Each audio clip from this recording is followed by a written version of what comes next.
if evil's going to try to do something horrible, evil's going to do something horrible.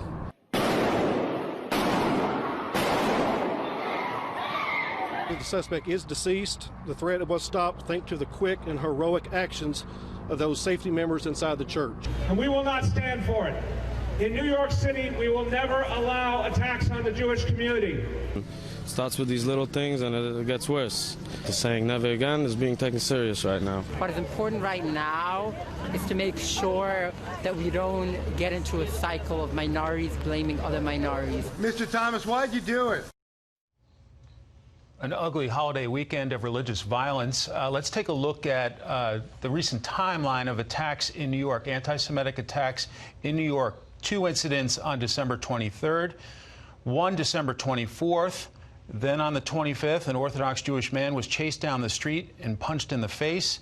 On the 26th, a Jewish mother and her son were attacked by a woman who yelled anti-Semitic slurs and punched the mother in the head.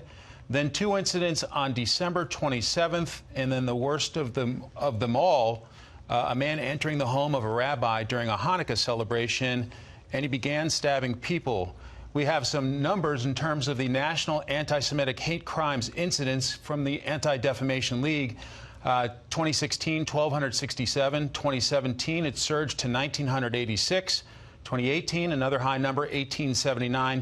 2019, year-to-date, 1,347, although a particularly ugly stretch in New York recently. Let's bring in our panel. Chris Stirewalt is the politics editor here at Fox News. Karen Tumulty, an opinion writer for the Washington Post. And Tom Bevan, Real Clear Politics co-founder and president. Tom, your thoughts?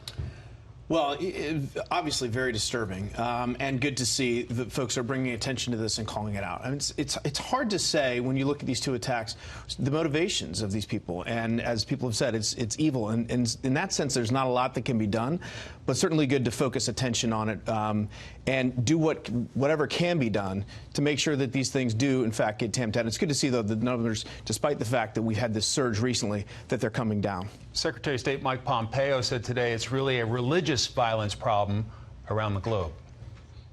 We have seen increased anti-Semitism around the world. We've all observed Christians under threat in the Middle East and other parts of the world as well. President Trump has made a true pillar of America's foreign policy, religious freedom, the right of each of us to practice our faith in the way that we desire to do so. Karen, your thoughts?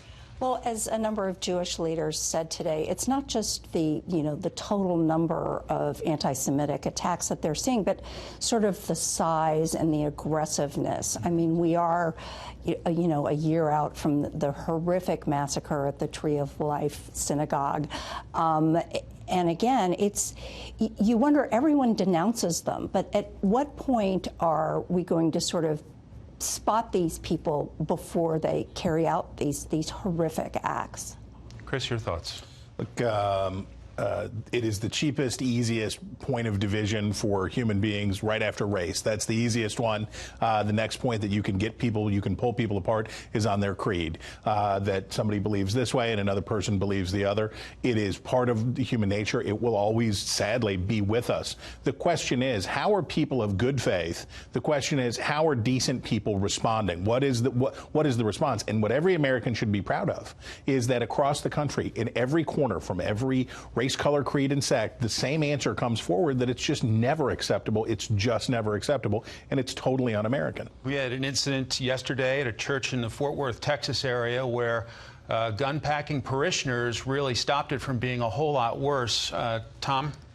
Yeah, I mean, this is the story that you hear about, the good guys with guns. And thank goodness there were people there, because who knows how many other people might have died had they not taken action. But back to Chris's point, I mean, it is also the sort of downside to this, unfortunately, is that it immediately becomes political. And, you saw Bill de Blasio and Eric Swalwell come out and try and blame the president for what happened in New York, or this rising, tide of anti-Semitic hate, when the president actually came out with a pretty strong, what for him I thought was a very strong, aggressive statement on this. So, unfortunately, people are going to play politics with this as well. We have some sound we can play for you from Governor Cuomo of New York. They should be prosecuted as domestic terrorists, because that's what they are. And I want this state to be the first state to have a domestic terrorism law, to express how ignorant this is, how intolerant it is, and how criminal it is. Karen, what about that suggestion of domestic terrorism prosecution?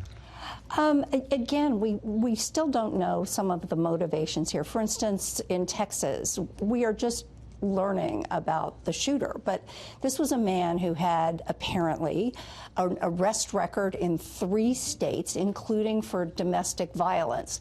So again, we need to sort of sort out, what the actual motivations are here before we start branding these things. Another thing that President Trump has talked about is using the civil rights laws to crack down on this.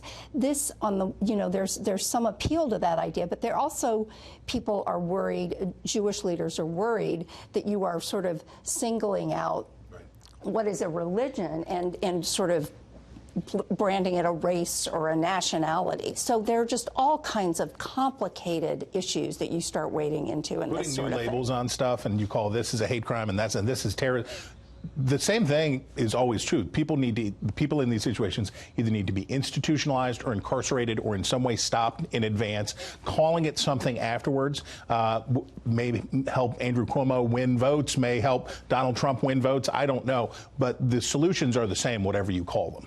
Speaking of the president, let's play what he had to say about this before this recent wave in New York. My executive order prohibits federal funding to any college or university that spreads, promotes, tolerates, or supports anything having to do with anti-Semitism. We will not permit anti-Jewish bigotry on our college campuses. And if they want to do that, it's going to be extremely costly. It'll be amazing how quickly they stop. And here we are just at the end of Christmas and at the end of the Hanukkah season, dealing with a wave of religious violence, both against Christians and then also against Jews in New York City.